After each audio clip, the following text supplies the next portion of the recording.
साख नियंत्रण की मात्रात्मक विधियों में हम तीसरा बिंदु पढ़ते हैं, नकद कोष अनुपात में परिवर्तन। मात्रात्मक साख नियंत्रण की तीसरी मुख्य विधि नकद कोष अनुपात में किए जाने वाला परिवर्तन है। इस विधि का प्रयोग सबसे पहले अमेरिका के फेडरल रिजर्व सिस्टम द्वारा सन 1933 में किया गया था।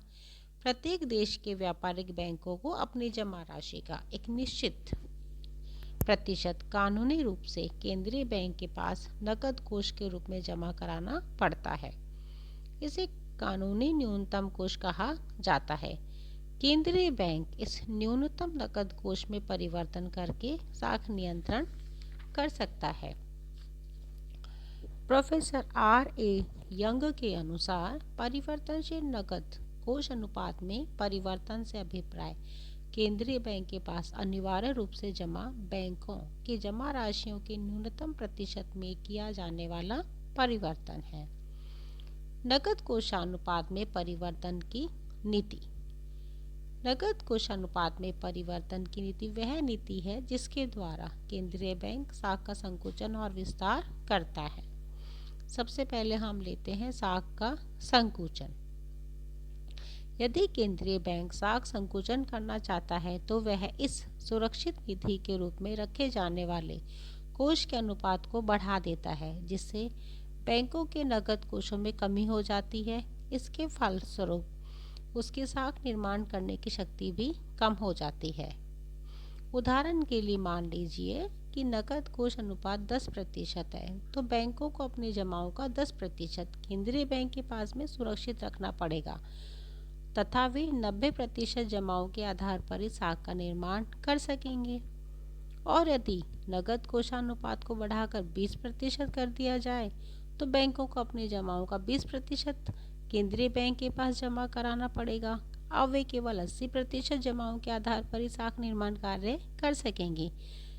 इस प्रकार उनकी साख निर्माण की क्षमता कम हो जाएगी।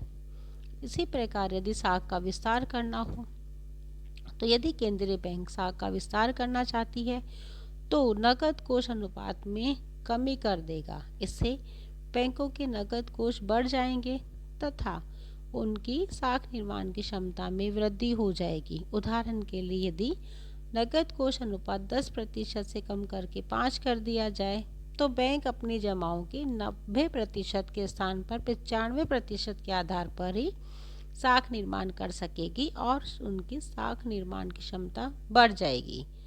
नकद कोष अनुपात में परिवर्तन विधि साख निर्माण की एक मुख्य विधि है, परंतु यह विधि तभी प्रभावपूर्ण होगी जब बैंकों के पास नकद कोषों की मात्रा अधिक नहीं होती। यदि बैंकों के पास नकद कोषों की मात्रा अधिक होती है तो नकद कोष अनुपात को बढ़ाने पर भी ये साख की मात्रा को कम नहीं करेंगे। इसके फलस्वरूप साख का संकुचन नहीं हो सकेगा। यह विधि साख नियंत्रण की सरल सुविधाजनक नीति होती है। अब हम अगला बिंदु लेते हैं, तरल कोषानुपात में परिवर्तन। दूसरे महायुद्ध के बाद साख नियंत्रण की एक नई विधि जिसे कानूनी तरल कोषानुपात में परिवर्तन कहा जाता है उसका आविष्कार हुआ। इस विधि का सबसे पहला प्रयोग बेल्जियम और बाद में इटली तथा फ्रांस द्वारा किया गया। इस विधि के अनुसार बैंकों को अपनी कुल जमाओं का एक निश्चित भाग अनिवार्य रूप से तरल रूप में अपने पास रखना पड़ता है। इस तरल भाग में नगद राशि तथा सरकारी प्रतिभूतियां होती हैं। इसका प्रभाव यह होता है कि बैंकों की साख निर्माण की शक्ति कम हो जाती है। नकद कोष अनुपात और तरल कोष अनुपात में अंतर यह है कि नगद कोष अनुपात केंद्रीय बैंक के पास रखना पड़ता है, जबकि तरल कोष अनुपात व्यापारिक बैंकों को स्वयं अपने पास ही रखना पड़ता है।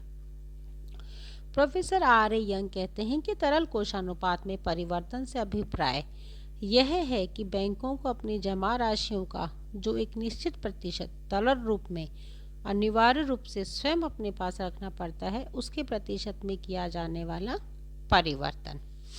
अब तरल कोषानुपात में परिवर्तन नीति किस प्रकार कार्य करती है? यदि साख का संकुचन करना हो, जब केंद्रीय बैंक साख का संकुचन करना चाहता है तो वह तरल कोषों के अनुपात में वृद्धि कर देगा। इसके फलस्वरूप बैंकों को अपनी जमाओं का अधिक भाग तरल रूप में सुरक्षित रखना होगा। उनकी साख निर्माण की क्षमता कम हो जाती है। इसी प्रकार यदि साख का विस्तार करना हो तो वह तरल कोष अनुपात में कमी कर देता है। इसके फलस्वरूप बैंकों को अपनी जमाओं का कम प्रतिशत तरल रूप में रखना पड़ता है और उनकी साख निर्माण की क्षमता बढ़ जाती है। साख निर्माण की यह पद्धति बहुत ही सरल है तथा अल्पकाल में भी बहुत ही प्रभावपूर्ण सिद्ध होती है। हमने स्टूडेंट्स साख नियंत्रण की मात्रात्मक विधियों में हमने बैंक दर, खुले बाजार की क्रियाएं, नगद कोषानुपात, तरल कोषानुपात में परिवर्तन, इनका अध्ययन किया। अब हम जो हमारा नेक्स्ट वीडियो है उसमें हम लोग करेंगे गुणात्मक विधियां।